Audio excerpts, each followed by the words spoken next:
different sizes of the Quran, the transliterated Quran. And this is nice and beautiful. They get them in nice leather jacket and pocket size, whatever it is good. But more of that is being devoted to preserving the letters of the Quran and not really desperate on the commands of the Quran. What we want is to only learn how to read the Quran properly. Again, that is good, but it seems that that's where we always stop. I started my talk with a verse from the glorious Quran, from Surah Al-Isra, chapter number 17, verse number 9. إِنَّ هَذَا الْقُرْآنَ يَهْدِي لِلَّتِي هِيَ أَقْوَمُ. Indeed, this Quran guides humanity to that which is best.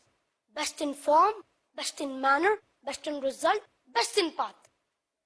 Keeping this in mind, my dear brothers and sisters, let us focus on some of the most valuable lessons learned by understanding one of the earliest passages of the Quran, which will guide us to make the best of people and the best of societies, inshallah. Amongst the very first verse